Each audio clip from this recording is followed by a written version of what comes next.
everyone, welcome to another episode of Not Another Whiskey Podcast. We're going to explain to everyone what happened first off before we start this episode. Sure. Yesterday, we jumped on a call with David from Star Wars. We were going to record a nice episode for you guys, which we're now going to do next week.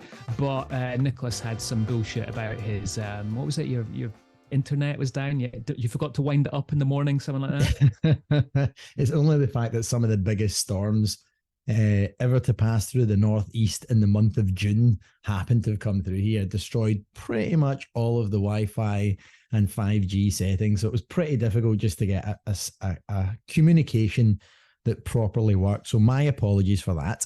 We will circle back with Dave Vitale from Star Wars later next week.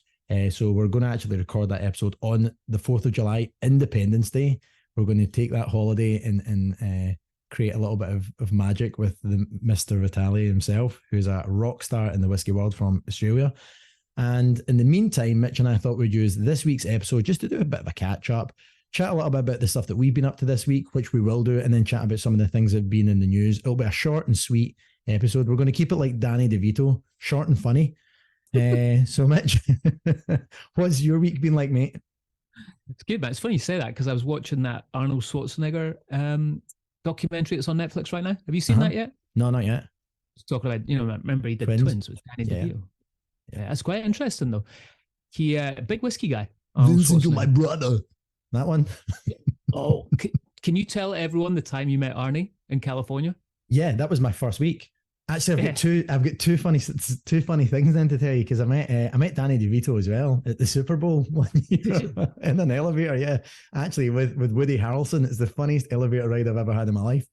But my first week in California, I moved to Santa Monica, and people who live in Santa Monica know this. Arnold Schwarzenegger rides his bicycle around Southern California pretty much, but every day he's out on his bike, and he's got a security detail that kind of run behind him. And I think because he was the governor at the time, right? He was governor at the time, yeah. So he was governor at the time. So cycling around, and he pulled up to a red light as I was standing at the crosswalk. We went across the street, and folk were like nudging people, like, that's Arnold Schwarzenegger, that's Arnold Schwarzenegger. And I just, without kind of even introducing myself, I just went, I need your clothes, your boots, and your bicycle. And he just looked at me, stared me down, and then drove off, like cycled off. I was like, whoops. Everybody else in the crosswalk was like laughing and giggling away, like, oh, it was pretty funny. But no, it didn't go down there. Like, who's your daddy and what does he do? Get in the chopper.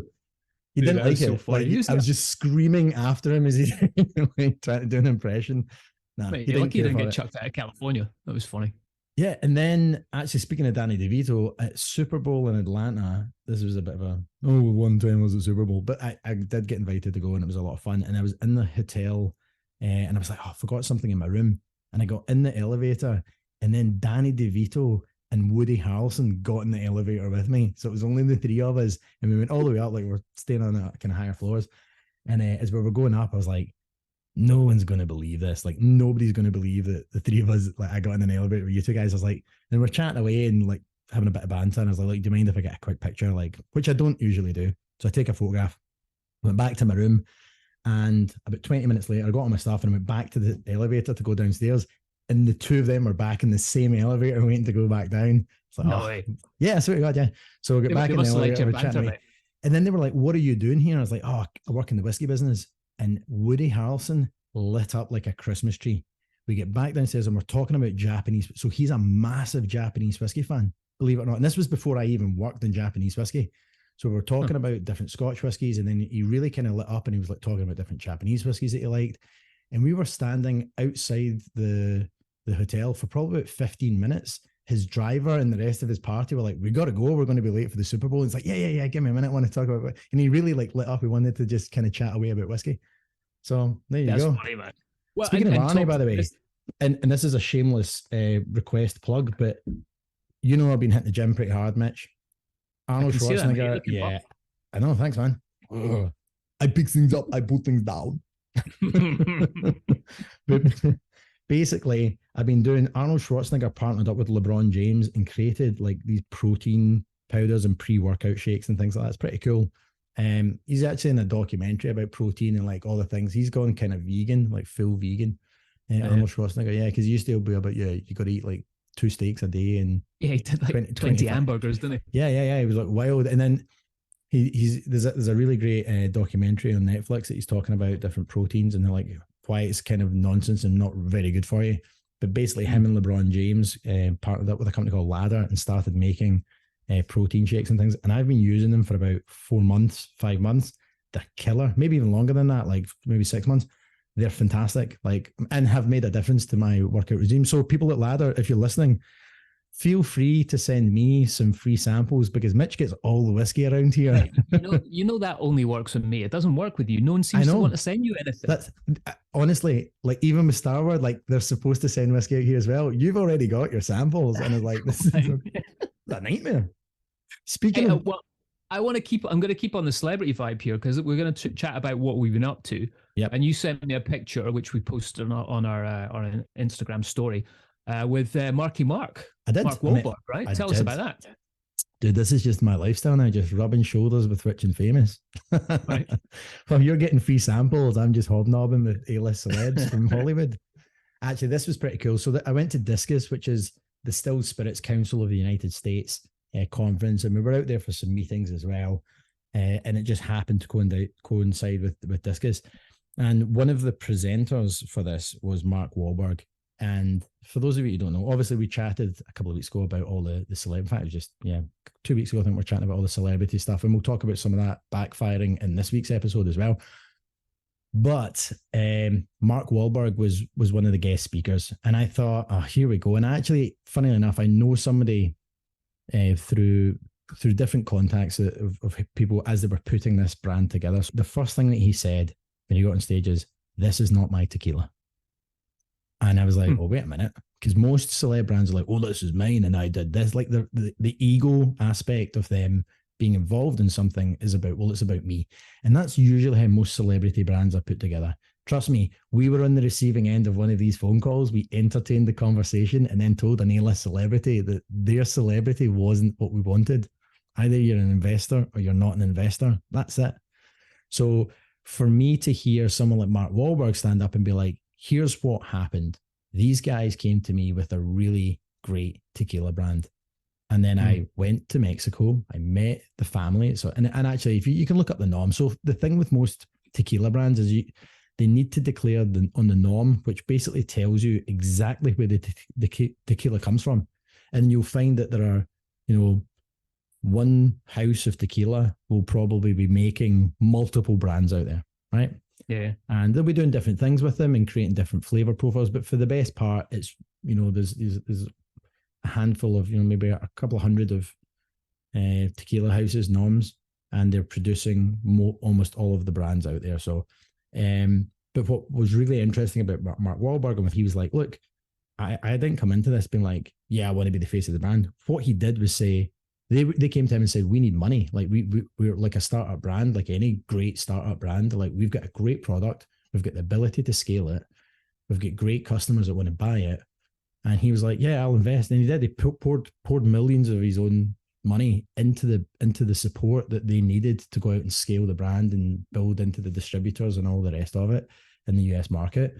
And yes, he goes out and supports it. And yes, he is a very well-known celebrity, but he stands in liquor stores. Like, he even told a story, like, and I've seen this happen, and it actually happened to us as well, where I've seen A-list celebrities, and you can look them up, for argument's sake. Let's say it's somebody whose name rhymes with Brian Reynolds. So they might walk into a store and talk about... not saying Ryan Reynolds' name. You've been dropping like 20 other celebrity names. I've seen them go into stores. They stand for 10 minutes. They take a photo up and then they walk out the door. And I've seen it happen with Ryan. I've seen it happen with other celebrities out there because they don't see it like that. They're not in our business. They don't know how difficult it is to stand in the shop floor and speak to customers for 3 hours. Yeah. And Mark Wahlberg does, because he stands in the shop floor and tastes people on his brand for hours at a time. Here's the question. Does he listen to the show? Well, we'll post it out to his team and see what happens. Do you know what? It'd be great to have him on as a guest. He was a good speaker, but he was there. It's not just him. So the team behind what's going on is very impressive. And I said that in my post on LinkedIn and stuff. The thing for me that really stood out was he saw an opportunity to invest into the people behind the brand. So Aaron Marquez is the guy that kind of helped put it all together. And there are other people, and there's a celebrity golfer who's involved in this, and other people that are involved in it. But the difference in this is that they put money in. They didn't expect equity on the brand because they're celebrities. And if you think about that for a minute, that the equivalency in their world would be like Steven Spielberg saying, "I'm not paying you for your acting talent. You can just tell people you were in a Steven Spielberg movie, and I'll take equity of whatever work you've put in." That's the equivalency of what most celebrities expect when they come to the table. And don't get me wrong, look at how successful it is. When a celebrity says, "I'm not going to put any money into this, but you can use my name and we'll call it my brand, and I'll take 60% or 80% of the profits and you can keep 20%. Well, that's 20% of those profits makes a lot of difference when you're selling millions and millions of dollars worth of product. But the reality of it is that the hard work and the effort to the tequila makers or the whiskey makers or whoever the brand happens to be isn't being recognized. Really what's happening is that the fan base of that celebrity are trying to support that celebrity and pour billions of dollars of profits back into already wealthy people who've got nothing to do with the booze business. So at least Mark Wahlberg was smart enough to say, "I don't know how to make tequila. I'm not a tequila maker. This is not my world. But I can tell you what, I went down there, I spent 2 weeks with the family watching and learning how tequila was made, understanding why this tequila brand was better and more special and more unique. I worked with Aaron to make sure that we had an opportunity to understand what the business model looked like. And then they asked me for money and I put money in. And I thought, here's a guy that gets why this is different. This is the best in class example I've seen of what it should look and feel like to put together a celebrity brand."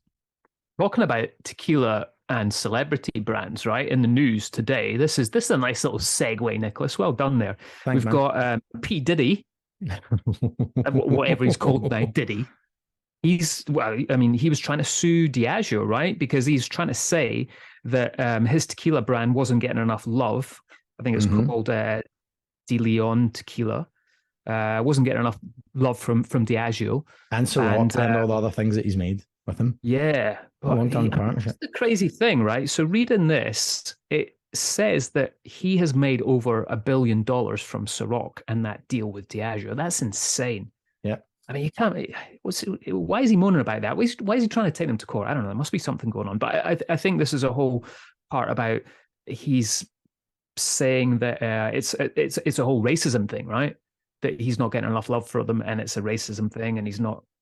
Yeah, the lawsuit is pending, so we'll wait and see how that one pans out. I think that's a big ask to prove that. I think there's been a long-term partnership, and sometimes here's the reality is brands have a life cycle in some instances. So it is a good example of a celebrity brand. His celebrity brands have been around for a long time.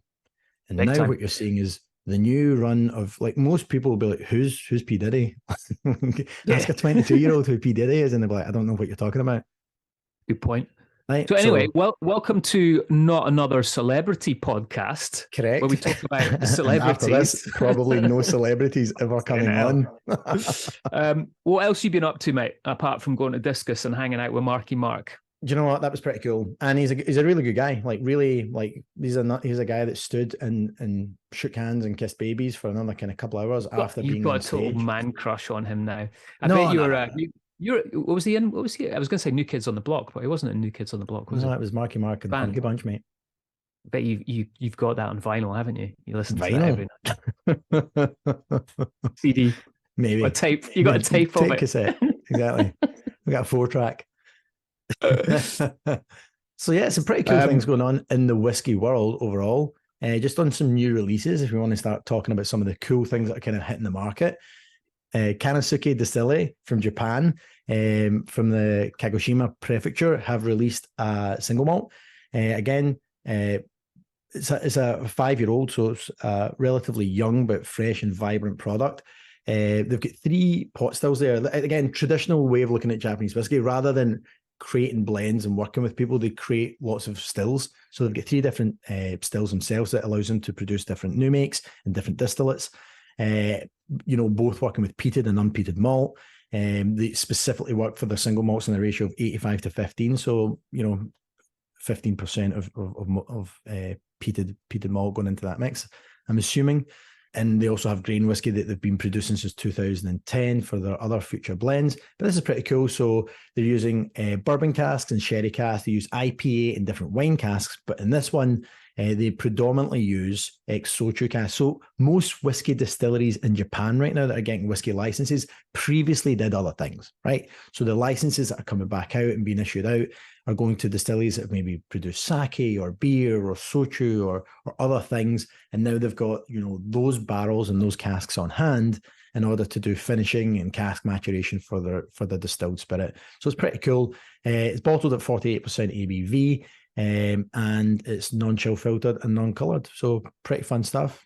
Moving back over to Scotland, we've got a new timorous beastie expression that's come out from Douglas Lang. So this is a blended malt finished in port, I believe. Interestingly enough, they've gone for this angle that it can be drunk with cheese. So they've called this the Cheese Cellar Collection. I quite like a little bit of cheese with whiskey. What do you think of that? You like some cheese with whiskey? I do cheese and whiskey now and again. I do. I mean, I'm not a massive cheese eater. Like I'm very specific. I quite like hard cheese. I'm not a big soft cheese fan. So those kind of big stinky things like brie. That. Not a fan of brie. I like a bit of blue cheese. A bit of blue cheese with a smoky whiskey for me works really well. I remember doing that like way back in my Diageo days. Lagavulin and blue cheese, that was our jam. But going back to it smells like feet. It does smell like feet. But it smells like your feet. Going back to this, this is bottled without chill filtration, natural color, 48% ABV, released into the market with only 4,200 bottles. No idea on the price because where we found this doesn't talk about the price. Kirsch Imports, which is a German import company, have started a partnership with Tom and Tool. In order to celebrate that, Tom and Tool have produced 1, 2, 3, 4, 5, 6, 7 cask finishes here. Mitch, I'm going to let you talk about some of them as well, but like obviously everything seems to have gone into American oak bourbon cask to begin, and then they've been finished in something unique and special, which is bottled at 40% ABV and chill filtered. So you've got the Caribbean rum cask finish, which I'm always a massive fan of rum cask finishes anyway, whether it's been Ben Riach, whether it's been obviously Balvenie, and some stuff as well that we've seen from Glenfiddich. Always great. Cognac cask, again, another cask finishing that I'm a big fan of. The stuff that came out from Glenmorangie was delicious, so I'm looking forward to getting a little taste of Tom and Tool. But you're getting some of this stuff, or am I wrong? You are wrong. We had this conversation before, remember? Said it's Glencadam. Oh, you're getting Glencadam. Company. Oh, the partner company. Oh, but I'm sure it won't take long before you start chatting them up for some of this either. So they've got cask. I'm a big fan of Tom and Tal. Cody that looks after it. Big shout out to him. I know he listens to the show. They're doing some really good stuff. We've chatted about them before on the show as well. Their cigar malt, that's a good one. I like that one. And anyway, Robert Fleming's a master distiller. And I like a couple of these wine casks. I like to try the Merlot wine cask and the Pinot Noir wine cask. They have a Tawny Port cask finish, a Pedro Jimenez cask finish, and a white port cask finish, which I think would be really, really nice. I mean, even just reading the tasting notes on that white port cask finish, stone fruits, lye cheese, lemon cake, vanilla bean, and ginger biscuits. Sounds like a night out. Nice. Sounds like a night out. I'm in. Get it. You had me at whiskey. Right. I want to pick up on a story here that came out, it dropped over here, and it was titled, Where's Our Whiskey? Investors Demand Answers Over Missing Casks Worth Thousands. So this talks about a company called Speyside Distillers, who are one of these companies out there that has been going to customers and saying, oh, you can buy a cask and then get a massive return on your investment. Yep. So turns out Bill and Kate Milnes, who live in Melbourne, Australia, they bought a hogshead, which was 250 litres from the Speyside Distillers back in 1997. And they paid, it says the equivalent today, around about $3,500. Now, they ended up basically getting an email saying that turns out that they didn't pay for their rent on their cask, and the company have no longer got their cask, and they've sold it on. So, classic example of these companies that are doing this right now, and I'm not by any means saying that they're all super sketchy, but you have to be so careful about what's going on. The article also goes on to say that another couple who had a much larger cask went on to, they've been trying to find out where their cask is, and they're literally not getting any reply from the company right now. So, the company Invite them on. come back to them. Say again? Let's invite them on. Yeah. Well, exactly. Yeah. So it says in here, a separate case, Sarah Johnston is trying to locate her Speyside Distiller's cask bought in 96. And this was twice the size, values up to 30 grand. She turns around and says, I've been fobbed off or ignored with emails not being answered or replies, saying that they'll look into it, followed by nothing useful. So, that's awful. That doesn't look good. And, we reported on a story a while back about a young guy, an English guy over in the US who's now serving jail time for blatantly ripping people off by selling casks that he didn't have. So I don't know, man. There seems to be a lot of this coming out of the woodwork now. All right. Honestly, here's my feeling on this. Stop buying casks. If you're just a person with a lot of money, stop buying casks, because all you're doing is buying barrels from either an investment company who do not know about whiskey making in barrels, and they're just filling or buying anything on the open market, or two, you've been part of a Ponzi scheme where, look at what's happening now. People are finding out, oh, wait a minute, that barrel doesn't exist, or I didn't pay the rent, or I didn't read the small print. Fundamentally, if you're a whiskey fan, like, why are you buying barrels? Just buy whiskey. Wait for the best companies in the world and the best master blenders to release whiskeys that they think are fantastic, and then spend your money on that rather than, I need to own a barrel. Like, what are we doing here? What are we doing?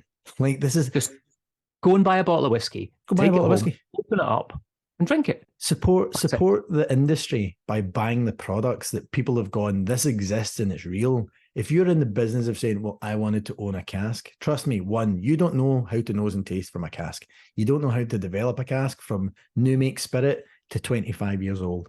You just don't know how to do it. It's an art form. It's a skill. People go to universities and college to understand biochemical engineering and all these things in order to get their degrees in chemistry, in order to become master blenders. It's not just a put my finger in the air and I put down the money. This is an art form and a skill. Please stop giving these people your money. Stop thinking if it's some kind of investment fund in London or New York or Rome, like, what are we doing? Even if it's in Speyside, Scotland, ask the question. And ask yourself the question, would you rather not just take your $3,500 or $5,000 and buy some really great mature whiskey and support the Scotch whiskey industry?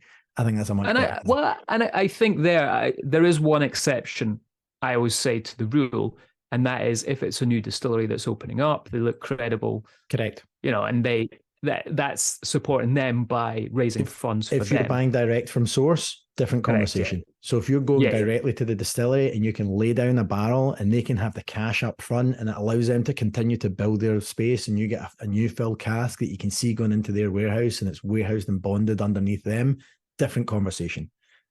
From a broker, you don't know what you're getting into. Trust me, there's a whole dark side of this industry starting to raise its ugly head, and it's up to people like us to tell people, stop doing it. Don't get caught up in it, and just be smarter. Hey, should we go undercover and do an episode 100%. Undercover? Yep. I think you should always be undercover, Mitch. Like, I would love just not to see you. If you can just put a cover. Just have a cover. Is that what you meant? That's not what you meant? Okay. So the story I heard the other day, this is unbelievable. It was a distiller who said to me that a broker had been in touch with them trying to sell them a cask that they already had in their warehouse. That's how fucked up is that? Right? That's wild. They were like, can you send us a sample of that, please? Yeah. And that's it, right? This is the world in which we're living in, that these people are opportun, like anywhere. Like, there's a lot of opportunistic people at any size and shape in any industry. But the easy thing about this is easy to stamp out. It's really easy to stamp out. Stop trying to buy barrels of whiskey. Like, you're in no position to determine whether a barrel of whiskey is worthy of being bottled or not. You're just not. Stop buying them. Wait. Well, and then I think there's another aspect to that as well. do these companies need to be investigated? And I don't know who needs to investigate it. Is the SWA, or is there some rules that need to now be put in place to stop all this? Scotland Yard, mate. I think we're going to see these stories coming out on a regular basis now. It's probably going to be one a month moving forward. I guarantee it, because it's all coming to light. I mean, what is it? It's fraud. 100%. So there you go. So Scotland Yard, but it's not isolated and it's not small. Like, it doesn't matter if you've got a boatload of money. If somebody takes $3,000 off you, or $5,000 off you, or $30,000 off you, that's a lot of money to anybody. So it matters. And it matters because it's actually detrimental to the trust that the Scotch whisky industry has cultivated over 100 years plus. So I think that's the more important thing. And that's, again, where it comes back to the point I'm making is, stop pretending that you know how to, you're not in the business of buying core ingredients and trying to understand maturation. You're in the business of liking whiskey. So just buy the whiskies that you like. Go and buy different whiskies that you've never tried before. Take your money and invest it that way, because that supports the industry and it's good for the industry. Trying to buy barrels does one of two things. Either you're getting ripped off, or two, it stops independent bottlers and real brokers that know what they're doing with barrels from getting access to those barrels as well. So it's not particularly positive either, no matter how you cut it. So, and then what are you doing with it? Cool, you now own 300 bottles of the same whiskey. What are you going to do with that? That's a good point. You know All right, so moving off this, before we wrap up here, I think, well, not much else to say, mate. I'm excited to get this episode going next week with David. Yep. Oh, I did visit a new distillery. So I went up to Glenglassaugh this week, which was pretty cool to see. I'd never seen that before. We drank some nice 74. I think it was a 74 and a 78, which was pretty cool. But lovely distillery. When I say lovely distillery, lovely location, it's got a bit of that 60s kind of vibe to it. You know, Industrial. 60s architecture in Scotland wasn't the best, but really cool to see it. I mean, we went in there, it was silent at the time, and it kind of felt like it had this really old school vibe to it, which it does. Neil Strachan, who's their new distillery ambassador for Brown-Forman, took us round as well. So yeah, it was interesting to see, mate. We need to take you up there next time you're over. The juice is good. The old juice is great. The old whiskies are baller. They've got a new series that has just came out as well. We should have mentioned that in the news. And I tried all three of them. So I think that's one where, you know, we need to get Rachel Barry on the show. So start up that conversation, get her on to talk about all these incredible whiskies that she's been producing for Brown-Forman. Absolutely. That would be a giggle. I'll make the call. You make the call? I'll make the call. I always have to make the call. You never make the call. Okay, you make the call. I'll speak to Mark Wahlberg. We'll see if we can do a tequila finished in whiskey barrels. Yeah, with Rachel Barry. With Rachel Barry. And we'll sell it by the barrel to anybody that wants to give us $30,000. Brilliant. All right, guys. Well, thanks for tuning in. You can follow us on Not Another Whiskey Podcast on Instagram. Check us out online at our website. Again, notanotherwhiskeypodcast.com. And yeah, sign up for a newsletter and we shall see you next week. See y'all.